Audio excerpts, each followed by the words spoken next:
Hello guys, welcome to my channel Bong in Bombay. আমরা যাচ্ছি মুম্বাই থেকে মথুরা তেজাস রাজধানী এক্সপ্রেস পুরো ট্রেনটার একটা রিভিউ দেখাচ্ছি। কনফার্ম টিকিট অ্যাপটা থেকে সাইড আপার আর সাইড লোয়ারের টিকিট কেটেছিলাম। ট্রাভেল করতে চার্জিং পয়েন্ট থাকাটা খুব জরুরি। ও মিররও আছে এখানেও, চার্জিং পয়েন্ট, লাইট সব আছে। বাই দ্য ওয়ে, আমাদের সিটের স্পেসেও রিডিং লাইট আছে। এটা খুব হেল্পফুল, বিশেষত রাতে।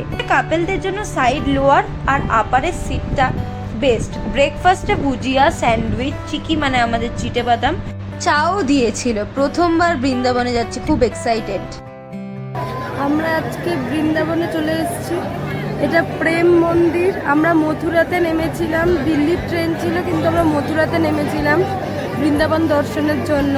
তো নামতেই একটা গাড়ি বুক করেছি 700 টাকা দিয়ে। এখন প্রেম মন্দিরে এসেছি। এটা প্রেম মন্দির আর আমার মুখে এরকম করে দিয়েছে। আমার তো খুব খুব খুব ভালো লাগছে। এরপর এখান থেকে আমরা ইস্কনে যাব। মন্দিরটি অপূর্ব সুন্দর। এটি রাধাকৃষ্ণ এবং সীতারামকে উৎসর্গ করে বানানো হয়েছে। মন্দিরের দেওয়ালে শ্রীকৃষ্ণ ও রসিক সাধুদের বিভিন্ন লীলা চিত্রিত হয়েছে। মন্দিরের কমপ্লেক্স সুন্দর বাগান, ফোয়ারা দিয়ে সুশোভিত। শ্রীকৃষ্ণের 4টি লীলা, ঝুলন লীলা, গোবর্ধন লীলা, রাস লীলা এবং কালিয়া নাগ লীলার জীবন আকারের চিত্র প্রদর্শন করে।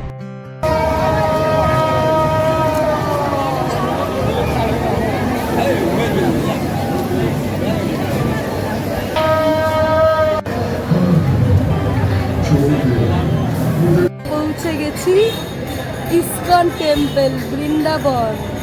প্রেম মন্দির থেকে রিক্সা ধরে, বেশি দূর নয়, 2-3 কিলোমিটারের মধ্যে ইস্কন। সত্যি এখানে ভগবান আছে। হালকা চন্দনের গন্ধে চারিদিকটা ময়ময় করছিল।